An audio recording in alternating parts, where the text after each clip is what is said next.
Hello, and welcome to the LSR podcast, number 190, guys. Wait, is it?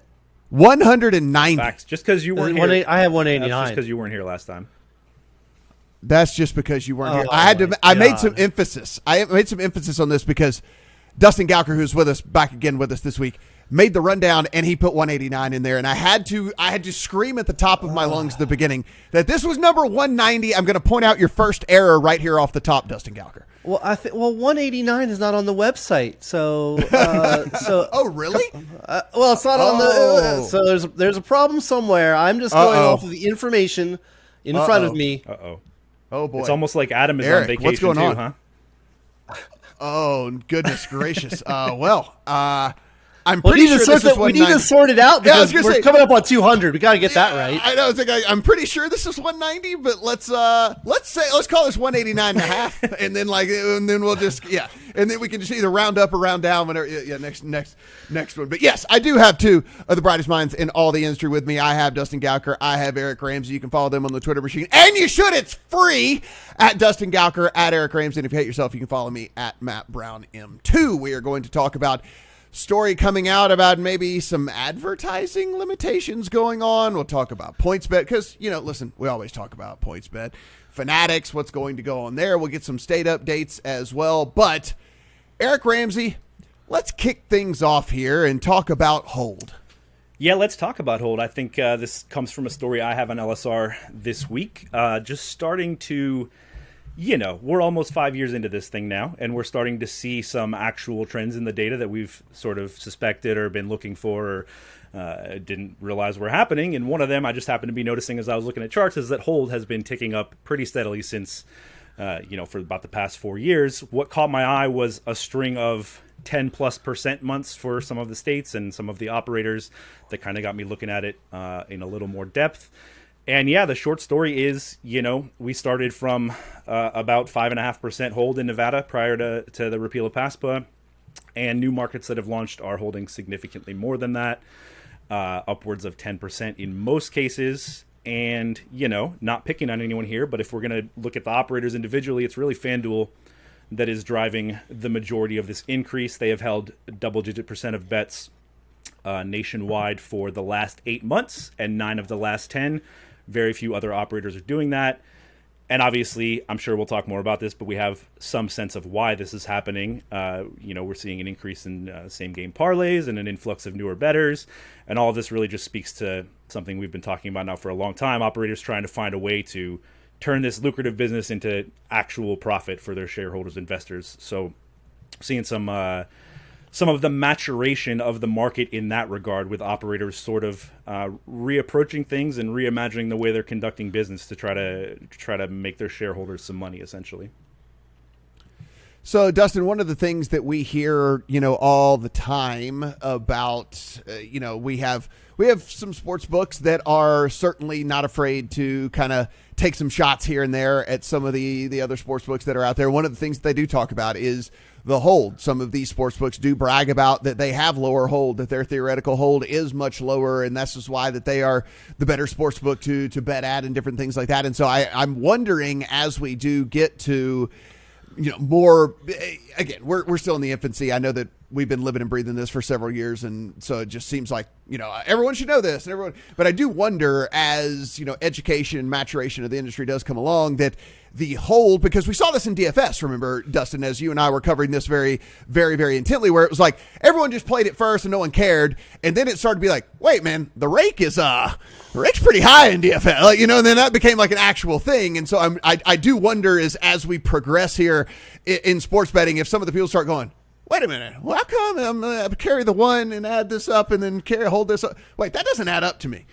Yeah, I mean, this whole thing, really good story by Eric, kind of breaking this trend down across the United States market right now.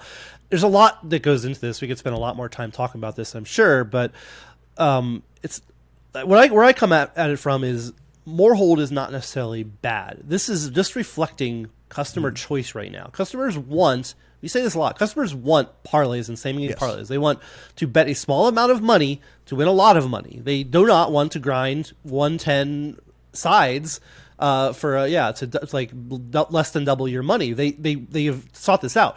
Now, in the long term, is this good for the ecosystem? I think is what we're gonna find out. Are we churning players at a rate that is not sustainable? That remains to be seen, because if people are losing more money faster, are they then quitting, or not being regular customers, or their lifetime value is lower?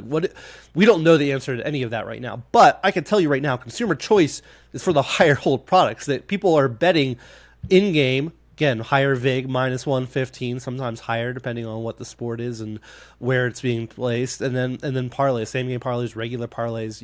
We can rail against the hold and that these are bad bets all we want, and we can educate people of that. But that is what the customer has said they wanted. It is quite clear at this point that that's what they want, and they want to, they want to bet this way. The outstanding question is whether this is good for the long-term health of the industry, and I don't think we have that answer. It's not a case yet of operators taking advantage of customers. I don't think we may get to that point, and there are isolated cases of that, but for the most part, like Dustin said, this is what customers want, and this is what shareholders have come to expect. It's a product of the market, right? I mean, it's just the product of the market. I think the one thing that we can look at where their operators can be a little less greedy is in these futures pools and in the futures markets. Like, that is where some of the hold gets a little egregious, right? Like, you start looking in, and I don't want to scare people off, but you start kind of looking in at what the hold percentages are in like a golf tournament or something like that, and you bet into this, and then you realize like, oh wow, that is an incredible amount of built-in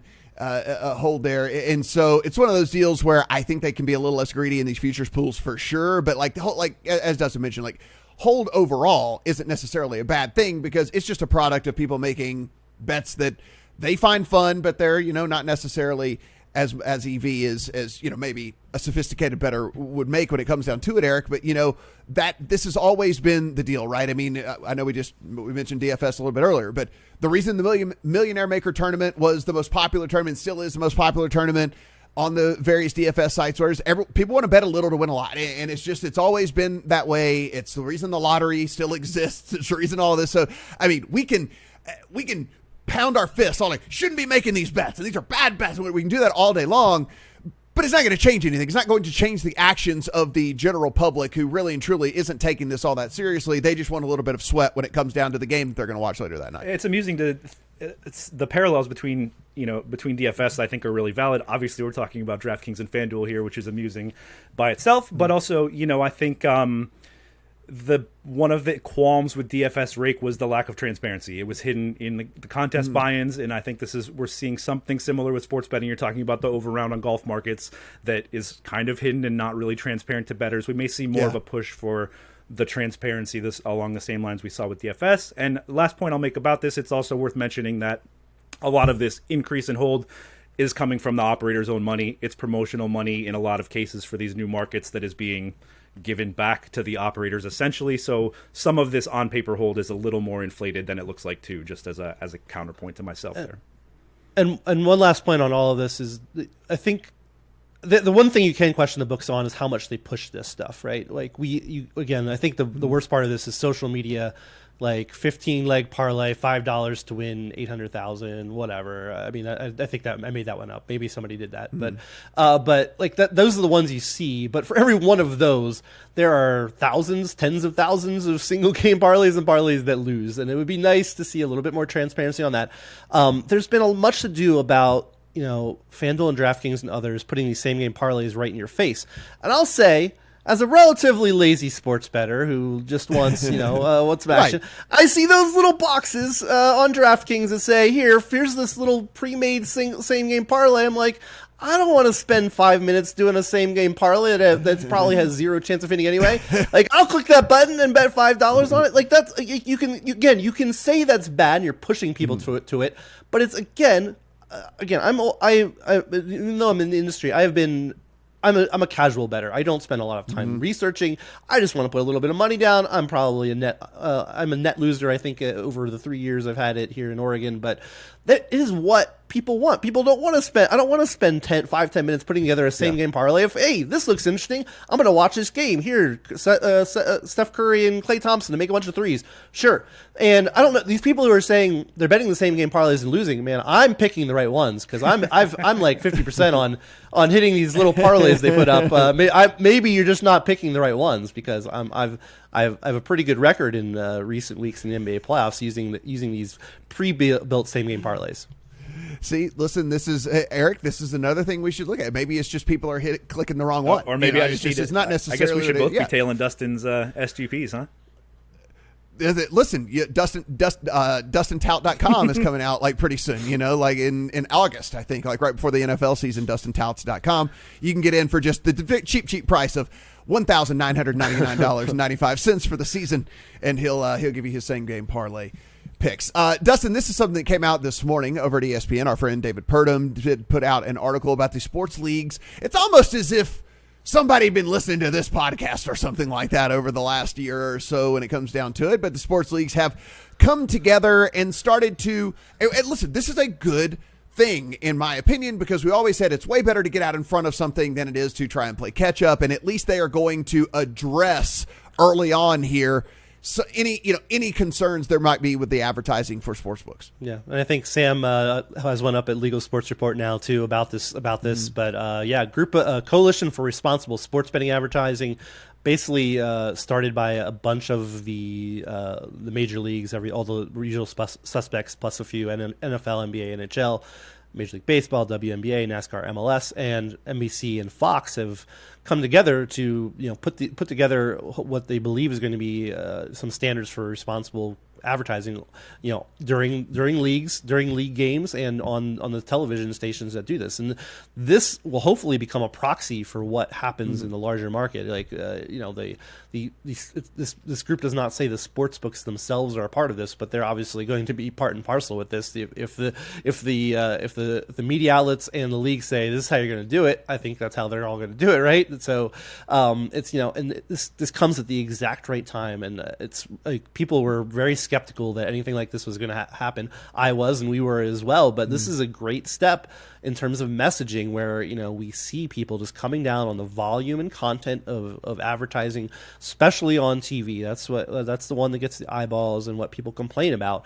And now we're seeing somebody taking a step and saying, "Hey, we're going to take a look at this. We're going to probably limit it. We're going to curate how it appears," because it has been a free-for-all, right? It has been whatever goes and whatever the sportsbooks want to pay, and the leagues say, hey, we'll take the money from a partnership, and the teams do that. We're finally seeing something that has a chance to succeed in terms of reversing the messaging. So I'm really pleased to see this before it got too late, because we say this all the time on this podcast that like we needed something like this, and it's great to see that this is something here. It has the blessing of the National Council on Problem Gambling as well. So really good stuff, and hopefully this makes a difference in the messaging and the volume and tone and content of sports betting advertising in the U.S.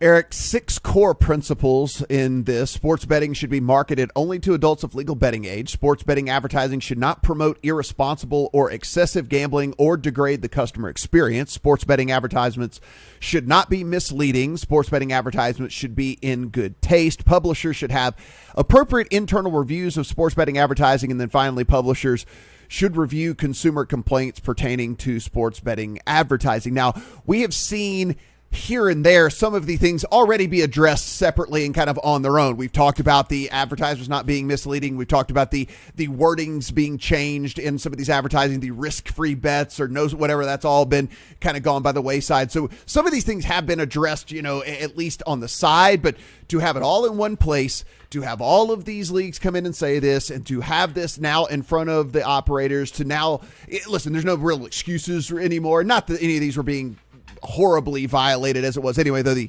irresponsible gambling stuff, we've already hit on the Barstool stuff several times, so no need to beat a dead horse there. But you go on and the can't lose parlays and things like that, it's kind of irresponsible and also misleading a little bit with all of that. But again, I'm very happy that the leagues themselves decided to get together and then get in front of something here that I don't really feel has been that big of a problem so far. But again, it's a slippery slope, and now we have at least something in place. Optics are as important as reality in this whole thing, right? So the fact that something is being done that looks good on paper is a good step by itself.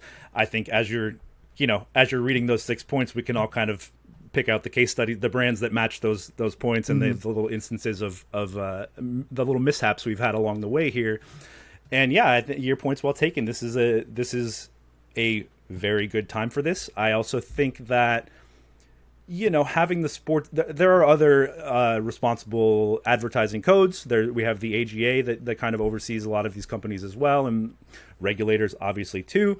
Something about having the leagues and the broadcast entities involved in this gives it a little bit more weight to me, or a little, at least optically, it comes from a little bit of a different place than gambling companies trying to police themselves. So I think in that way, having the league's backing is important, and they managed to do it without needing to collect an integrity fee to make this thing possible. So it's nice to see them, returning some of this this windfall back into the Wait, Eric, you can do things without integrity fees? That's absolutely amazing. Hey, Dustin, here's the thing. I'm glad it stopped at 6 points and not 7, because if we'd have gotten to 7 points and it said JB Smoove could not dress up as Caesar then I would not back this. I would be against this. I would be against all of this. Get the hell out of here with that. But it stopped at 6. Thank God, because if it got to 7 and I couldn't have my JB Smoove dressed up as Caesar, then this would just be a very, very, very terrible thing for me. Yeah, we have to have JB Smoove. We cannot move forward without him. I will just take this up. I'll throw it out there. Ontario is considering banning celebrity advertisers and athletes too. That we're joking about this, but it's not out of the realm of possibility that something like that gets looked at in the future too. But if it's a celebrity dressed up as someone else, I guess Caesar could be considered a celebrity. So, I mean, I guess if Caesar himself were endorsing a sports book, then I guess that would also fall under that. So, Eric, okay, good job. Good job on that. I'll agree with Someone had to do it. Yeah, no, it is what it is. So, Dustin, look, for what, 3 years now, we've been talking about, like, basically since PointsBet was a thing, we've been wondering whether they were going to sell or not, or who would be interested in them and what would be going on. And now we finally get to a point where it looks like that might be at least in the works here, at least on the state side of things. Yeah, I'll toss it to Eric because it's supposed to be Eric's. Got a big E. There's an Eric next to this one. Eric, I'll tell you about it. The PointsBet, yes, the PointsBet sale, and again, this is something where we look at this, and I'm not necessarily sure this is going to be one of the players, that I think most people outside of the industry would just point to and say, like, oh yeah, well, it'll probably be this person or whatever, because so much crossover between PointsBet's clientele and all the clientele that, the major guys have. It's probably got to be somebody from the outside, right?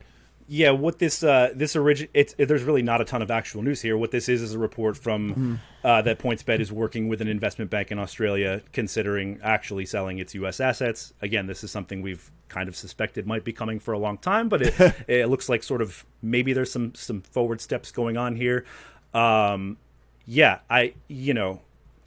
We have to think about sort of the assets that PointsBet had and has, and they're not insignificant. They obviously have their own tech, which is and something unique. They have a product that's differentiated in the market. They have market access to 14 states. There aren't a whole lot of brands in the country that can boast something like that. Partnership with NBC as well. That's a pretty coveted partnership in the world of sports and gaming. So, a lot going for them. That being said, they have not really leveraged that into anything productive in the U.S. market so far. We don't gather that they have a large database of customers. And have honestly been scaling back on some of their partnerships. So it's a little there's no answers here. I think we're all kind of wondering who might be interested in what parts of this business and sort of what might be valuable to who out of this deal. But at least it looks like maybe there's some interest, some people kicking the tires maybe of PointsBet. Yeah, because Dustin, we look at this and it's like, okay, you would be acquiring them pretty much for the tech, which we've mentioned several different times. Like the app works pretty great, right? I mean, like, the app is good. I think that the app is, I've used every single app on the planet, right? And I would certainly, if I was making the short list, PointsBet would be up there. I don't know if you're acquiring them necessarily for the customer base that's already there, because again, it's not going to be DraftKings, it's not going to be FanDuel, it's not going to be MGM, it's not going to be Caesar. Like, none of these companies are going to be acquiring PointsBet, right? I mean, they all have their own tech. They already have massive databases as it is anyway. So PointsBet doesn't bring a whole lot to the table for any of these other than just eliminating a competitor, which the price tag that's going to be attached isn't going to be worth it. So, I mean, in your opinion, is this like now, are we looking at, because look, we've seen these private equity firms come in and buy distressed casinos and do different things like that. I mean, are we getting to a point now where maybe it's not even a gaming company per se that comes in and looks at a PointsBet and says like, oh, okay, that's who we're going to acquire. Maybe it's somebody else who just kind of wants to get into the space. Yeah, I mean, I do this with not any real knowledge of who might be kicking tires outside yes, we're of speculating. the industry. Yeah. We're speculating. But I mean, it would make a ton of sense for somebody who's not in, who wants a piece of this, a legacy media company or something, come in and say, hey, this is attractive. I mean, the bottom line is PointsBet, I think, increasingly doesn't have the will to compete. Right? It does. It does not have the cash to burn. The deal with NBC Sports, we know, like they kind of scaled that back because they don't want to and kind of put off some of the money because they don't have that. They don't really just want to spend that money right now. They've spent a lot of money to get 3% of the market right now, which is, I think according to Eric's estimates, like 6th or 7th in the U.S., which is fine, but there's not really much of a growth story here. And I don't know.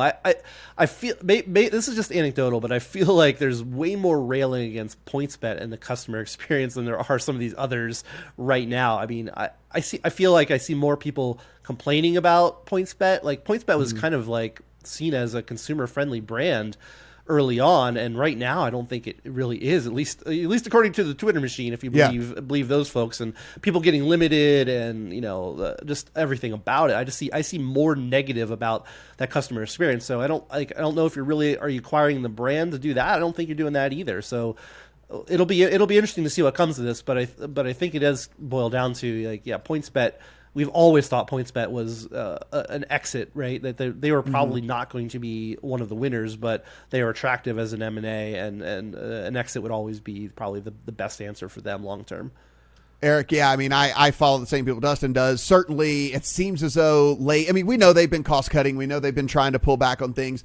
We know that certainly probably means limiting, big time winning better. There's probably a lot of that that's been going on with this money saving that they've been doing. And so, yeah, I don't know if that said, I still think you could acquire PointsBet and probably get some goodwill with customers from someone if they came in and like, hey, we're doing things differently now. But at the end of the day, this is probably a tech play, which is, again, an app that works pretty well. A big market, certainly big, definitely one of the bigger menus out there as far as everything goes. So, I mean, this is probably just going to be a tech play for someone. I think so. And, Bally's is another name that's been tossed out there in the rumor mill. It makes some sense in a lot of ways for Bally's. They already have a relationship on the casino side. There's the RSN situation with Bally's and PointsBet as well. I will just throw out the fact that I think market access is being a little undervalued in this equation. It depends on the price tag. All of what we're talking about depends on what PointsBet wants for their business. But they have access to New York. There are only 9 companies with access to New York. And like I said, they have 14 states. If you're looking for a turnkey operation, that's certainly valuable. But if you're just looking for a big footprint and you already have your own tech, that's valuable to me too, particularly in New York, particularly for companies that are interested in iGaming in the future.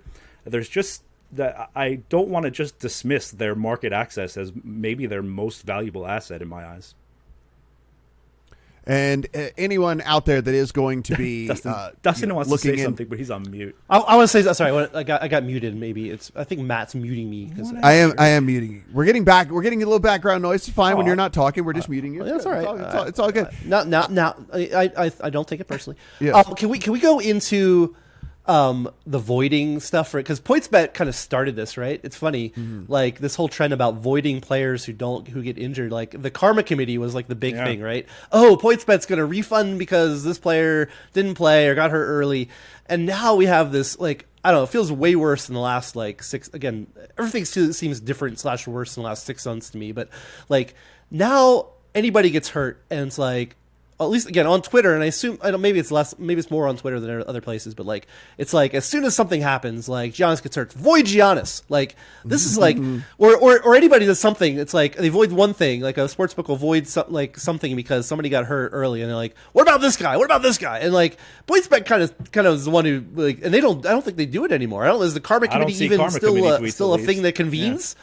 It's funny they kind of created this culture and like a bunch of other books picked up on it, and now we're left with like people just complaining every time. Again, I'm all for the sportsbooks marketing their stuff however they want. I'm not here to say it's a good or bad, but like they've at least on social media they've created this culture of expectation of avoiding bets when people don't play, and I'm like, this is why people are, I think, calling it out for so long, is this is bad for business. Like every time something doesn't go right with your player or your team, now you say, oh, I should get that bet back. Like that's not a great user experience when you create that expectation and then people complain about it. Like you didn't have to do this. You could have just never avoided anything, and then you wouldn't be in this predicament. But I think there's some negative UX here now because of what has started with PointsBet. I won't put all the blame on PointsBet because DraftKings and FanDuel jumped in willingly too. But it's funny in retrospect that they were one of the ones who started this trend. Eric, I'm not a financial advisor in any stretch of the imagination, but I will give a tip to anybody out there. If they're going to buy pay in Australian dollars as opposed to American dollars. Like you're going to get more bang for the buck whenever you do this. So whenever they ask for a price tag, you negotiate and you be like, "Now we're paying this in Australian dollars, right? Like we're not paying this in U.S. dollars." And I think that's a good way that you can get this for a little bit cheaper. Just wanted to throw that out there. Not the worst idea. Australian dollar, yeah. It's just one of those deals. Listen, I'm trying to help out the people who are going to be going after PointsBet, whenever we're trying to do it. All right, Dustin. So another company that we talk about a ton, and this is actually some real news. We have action. We have things that are happening with Fanatics.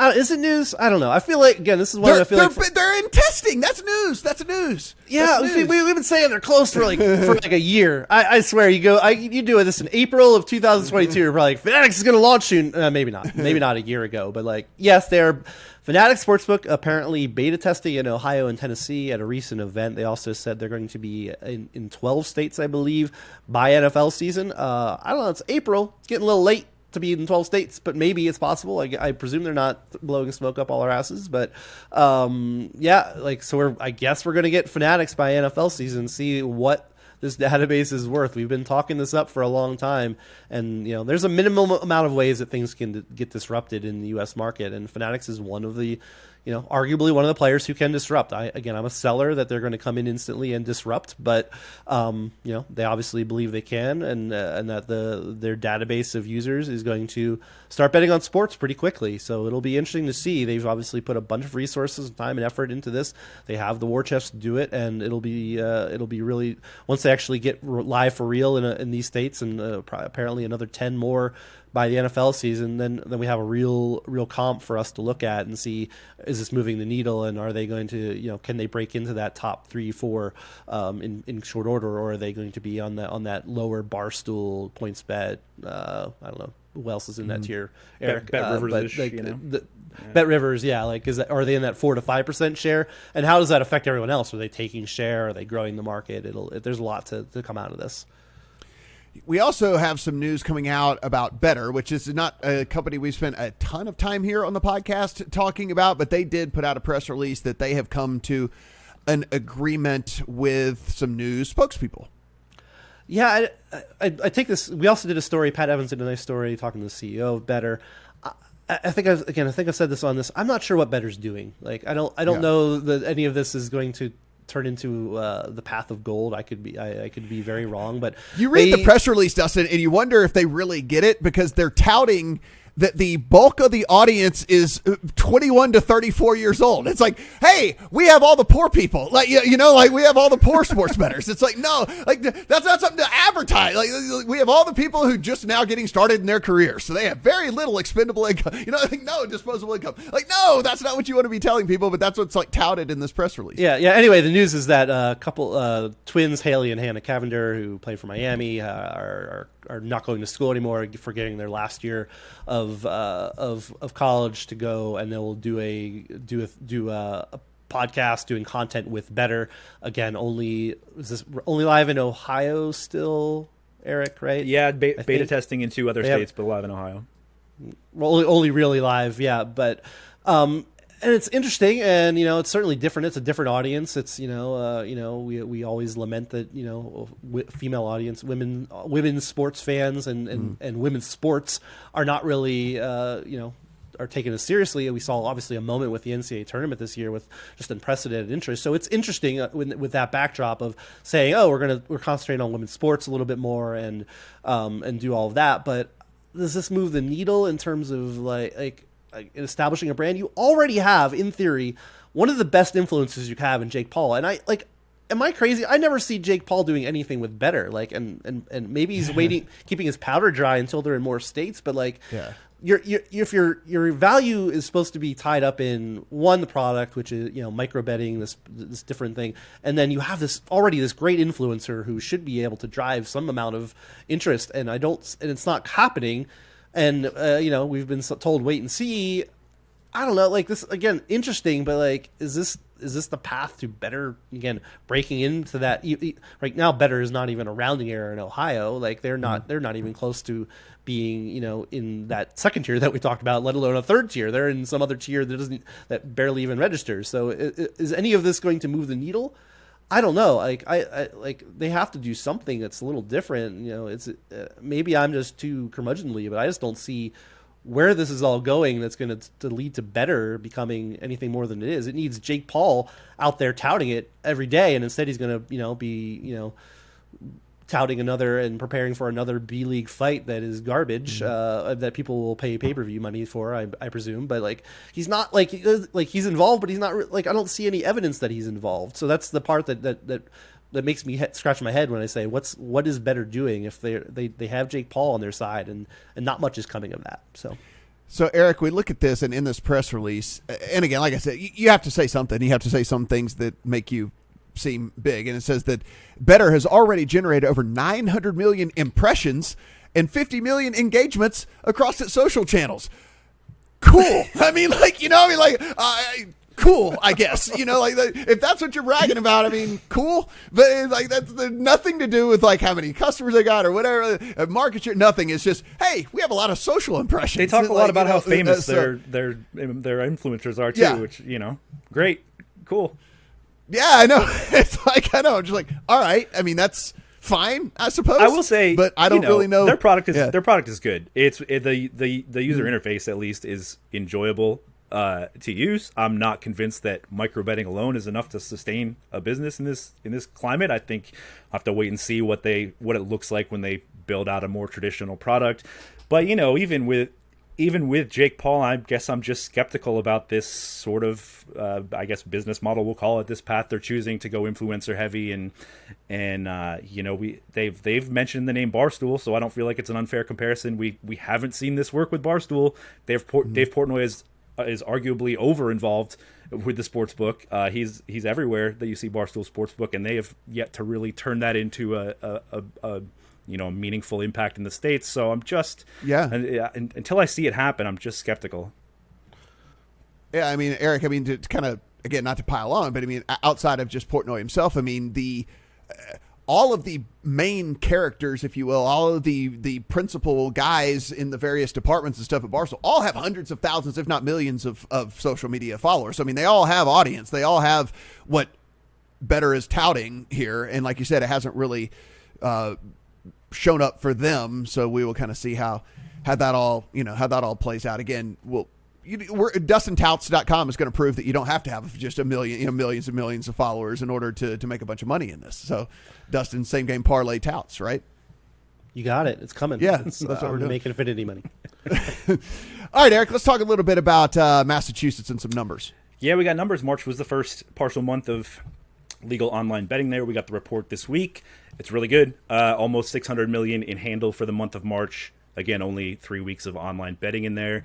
That is larger than we would have expected, but again, we expect it to be larger than we expect somehow these days. But we know that a lot of this was driven by promos, and all of these numbers that I'm telling you are really meaningless without that information. There was about just shy of $50 million in operator revenue combined. But again, we don't know how much of that revenue came from the operators themselves. What everyone is latching onto is DraftKings has the market share lead there, 44% of the handle compared to 31% for FanDuel. The other thing they're latching onto is that FanDuel out-revenued DraftKings. However, again, there's really not it's difficult to read much into these numbers, but in raw terms, in GGR, FanDuel earned more revenue than DraftKings did, which kind of dovetails with what we talked about with hold earlier. But I mean, all in all, good start for the Massachusetts market. Looks like it's on pace to do something like Indiana, Virginia numbers this year, about $4.5 billion in handle. And yeah, we're off and running in Mass. Dustin, I want you to take us home here. Give us your thoughts there on Massachusetts, and also some news and notes on Oklahoma and Texas. Yeah, I mean, the one that sticks out, I mean, I'm confirmed Barstool hater, obviously, but like Barstool is a Boston brand, had touted this is the market they're going to break through, and like they over-indexed by like 1% on the market, right? That's crazy and not great. Again, they were third in the market, right, Eric? I think if I'm pulling up the number, the fourth behind MGM, DraftKings, FanDuel, MGM, Barstool, and they beat WynnBET, which has an existing casino. So a little bit of, but like they were kind of like, oh, this is the state where we're going to break through, and there's no evidence that they broke through at all, and they just kind of did what they normally do. Which again is crazy. They're a Boston brand. They were like, not as connected because their headquarters now in New York. They're moving to Chicago, I guess, later this year. But like, it's kind of crazy that this Massachusetts identifying Boston brand, Portnoy obviously identifies as that, like didn't really break through. And you could kind of see this coming. And I wrote about this separately outside of our network. But like, it's like, what is next for Barstool? Like if you can't come in to Boston and Massachusetts and even come close to breaking into that top three, like it's kind of cringy to me. I think that you can't, because again, I think I would imagine that Barstool, like the employees there, are kind of like, what happened? How are we not better than fourth in this market? And again, only pulling in kind of what we do everywhere else, like kind of crazy. But a couple states to check in on. Oklahoma, unfortunately for any listeners in Oklahoma, dead this year. There had been a chance that we get something passed this year. Things had looked kind of promising earlier this year, but a bill had passed the House. Deadline to cross it was kept alive, but didn't cross into the Senate. And it did cross in the Senate, but never got any action there. So hopefully Oklahoma at least has set the stage. We see sometimes these are multi-year processes that we can see doing a little bit better. Other than that, and then Texas again, kind of on life support is the news here that just every time Mike writes about this, Mike Mazzio writes about it, like it's here, it's not dead, but like it's just long odds to move out of the Senate right now. Everybody's saying bad things, that there's just not support for this, that even though the sports teams all support this here, that has not moved the needle enough to get action, which is again crazy when you have the likes of Jerry Jones and Mark Cuban behind this, and they're not able to even force a vote on this. I guess maybe forcing a vote, like as we learned in California, might not be great to force a vote in the Senate when we have absolutely zero support. So, right now we're looking like it's not dead, but I don't know. It's a really heavy underdog right now to get something done this year.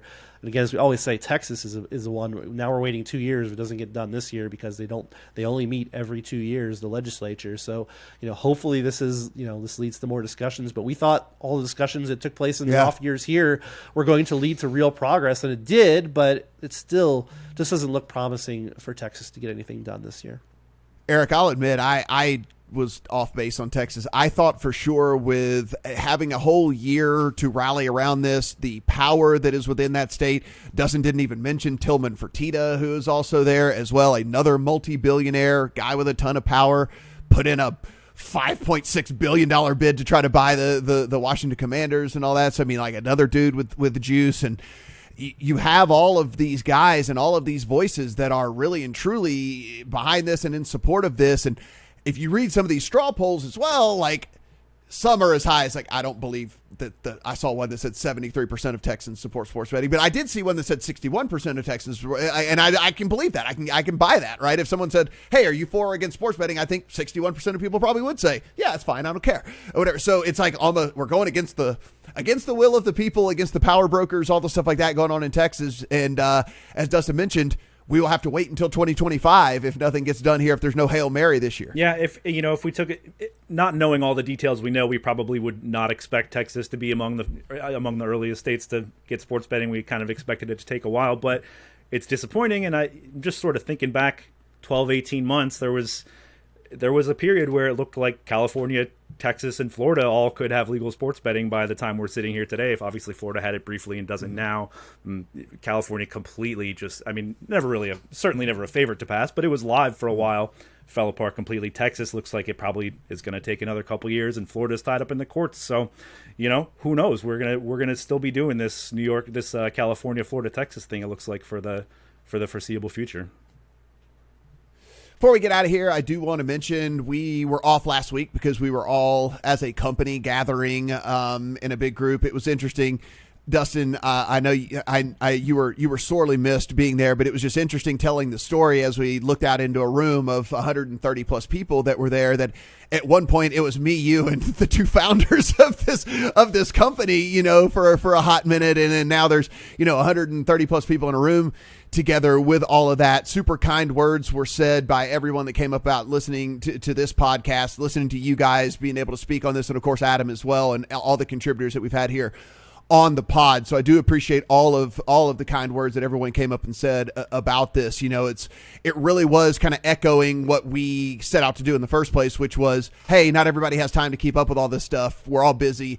Can we go in, try to get a week's worth of information in, 25 to 45 minutes and let people know what's going on in the industry? And, that really did kind of ring true. So kudos to you guys and everything that you have done. And I do want to thank everybody that was there and came up and said something nice about the podcast, because it is something that I didn't know that was going to kind of grow into what it has, which has kind of become one of the industry staples. And again, it's because of what you guys do on a day-to-day basis. Yeah, and this has been always just a labor of love, and we don't really make any money off the podcast. We just kind of do it because it's another piece of content that we do that people value. And it was before this too. We get more comments about the podcast than I think than anything else we do.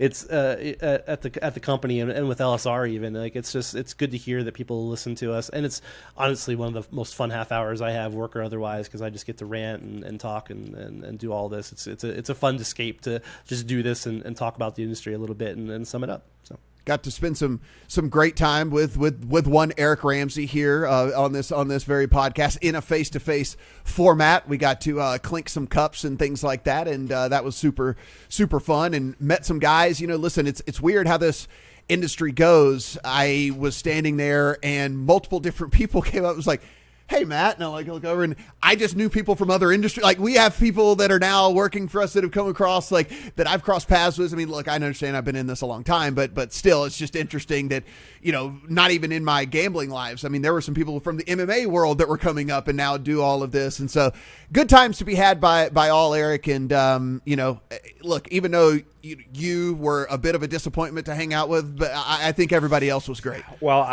honestly, I was my least favorite part of that trip, too. I really enjoyed seeing all of you guys, too. Hopefully, we'll get that picture of you at the baseball game out there on social media so everyone can enjoy your some of the sights of San Diego from Matt Brown. Were there any chilly. sloths at the zoo? Were there sloths at the zoo? We didn't find sloths, but let me tell you, we spent an abnormal amount of time at the monkey cages, and so we shouldn't talk anymore about the zoo, honestly. Yeah. No, it was just saying we spent an abnormal amount of time just, listen, we made some friends with all the different types of monkeys, and even the ones that were no longer with us, Eric, and that we'll just kind of end it. We'll just kind of end it right there. There were a couple of sad empty cages, Dustin, and we were just wondering what exactly may or may not have happened to who used to live in that cage. That's all I'm saying. I'm not throwing any accusations out there at the San Diego Zoo, just saying there was an empty cage. It said there was supposed to be someone in there, and ain't nobody coming and playing with us. That's all. I didn't see any pandas either. Yeah, I'm just saying. Yeah, those are some of the stuff like that. But guys, I really do appreciate all that. And again, if you want to show your support, absolutely free. All you got to do is subscribe, rate, review, and again, helps us climb with those charts. And this will just get delivered to your podcast listening place of choice each and every week that we get this done. For Eric, for Dustin, I'm Matt. Talk to you guys next week.